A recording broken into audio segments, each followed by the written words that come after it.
طبعا اليوم راح نحكي عن مباراة ميلان اتلانتا، مباراة انتهت بالتعادل الايجابي هدف مقابل هدف على ملعب اتلانتا. كون المباراة كئيبة راح نحكي بشكل عام عن تكتيكات ميلان شو اللي بيشتغل عليه. يعني مثلا ليش ميلان بيلعب لو بلوك ومش في خطورة عليه؟ طيب لما استلم المستر أليجري ميلان كان بيستقبل اهداف كثير من كرات عرضية، دائما بتلاقي بفوت الخصم من الجهة اليمين وبيعمل كرة عرضية، بالتالي هو رجع الدفاع حتى يكون المرمى او يكون الدفاع قريب لحارس المرمى، حتى اذا كانت في كره عرضيه يطلع ميلان يستقبلها. عداك عن ذلك لما تلعب انت ببلوك منخفض المسافه ما بين اللاعبين قريبه كثير، فبالتالي لما يصير في تسديد راح يصير في بلوك كثير من المدافعين.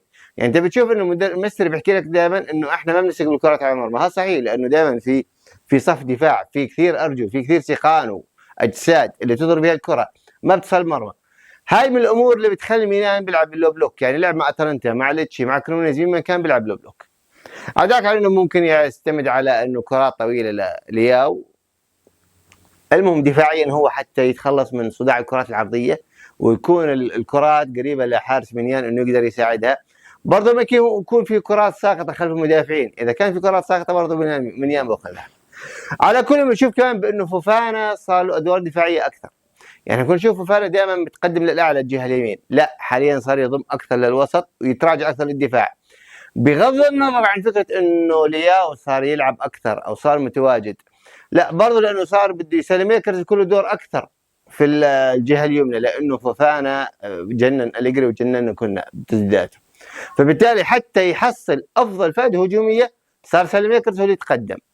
على كل الهدف الاول لميلان اجى بدايه المباراه من تسديد لريتشي، وهذا افضل سيناريو لأليجري واسوء سيناريو لمتابع ميلان. ليش؟ لانه دائما بتشوف لما ميلان بسجل هدف بتقلص بنكمش، يعني ميلان دائما بيلعب حلو لما يكون بده يسجل هدف تلاقي فيه تحركات فيه كذا، لكن اذا سجل هدف انتهى الموضوع بتلاقيه بنكمش.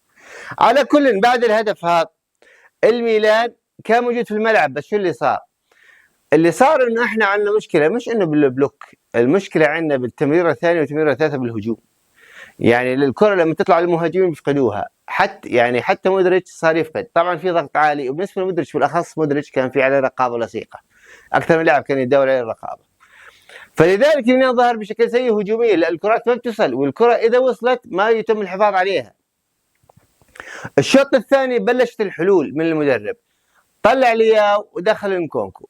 طبعا انكونكو يعني مباراه هاي صعبه على اللعيبه الموجودين في الدوري الايطالي حتى انت تلعب لاعب جديد فيها.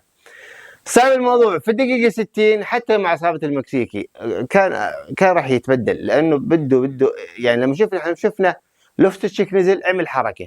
شو اللي صار هون؟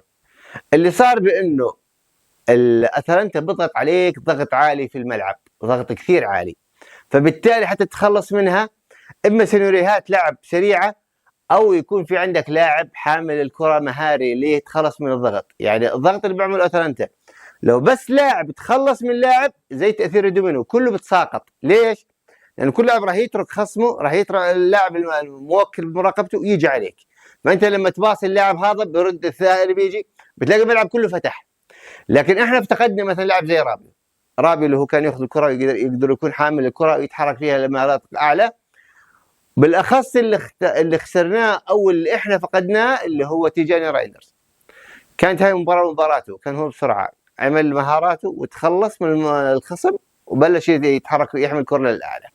لكن بشكل عام من اللاعبين الموجودين عندنا احنا شفنا انه رابيو الموجود اللي لازم يعني كان لازم طبعا بسبب اصابته، بس القصد انه يعني لو كان موجود كان يتحسن اكثر، كان اللعب يتحسن اكثر. شفنا لوفتشيك كيف انه قادر يحافظ على الكره وكيف يحمل الكره بشكل اعلى. الميلان كانت خطورته تبين لما كان سيليميكرز يتحرك، سيليميكرز كان مراوغ ومهاري وحامل الكره، فبالتالي كنت تشوف انه ميلان كان تشم ريحه الخطوره لما تكون الكره مع سيليميكرز. ولما نزل لوفتشيك عمل حكيهات كمان. انتهت المباراه على 1-1. لازم بنحكي بانه الميلان يركز على لياو ويتعلم عوضيات لياو، افضل انك تتعامل مع لياو زي كانه قلب هجوم او راس حربه، لانه ما بينفع حتى شخصيته ما بتساعده، هو مش من النوع الاناني اللي بيهاجم المرمى، لا بتلاقي بيبحث عن زملائه وهذا حكي مش مضبوط. فلذلك لازم نتعامل مع لياو، حتى احنا شفنا المباراه هاي صار يتحرك ينتشر المناطق اكثر. بس برضه بدك تخلي يعني مش موقف واحد لواحد، دائما بدك يكون في حواليه حتى حركات اللي يكون معه مساحه، ما يكون هذاك المدافع قريب منه لانه باخذها منه بصراحه اذا كان ظهره. يعني لازم يكون دائما في مساحه ابعد اللي يستلم فيها، يعني مساحه تعطيه الكره يركض اليها، مش انه يكون ثابت، لا انه يتحرك عليها، بيكون هيك افضل وافضل للياو، لانه اذا استلمها وموقع الثبات وفي واحد بظهره لا بخسرها. نهايه الفيديو يا شباب، استودعناكم في امان الله.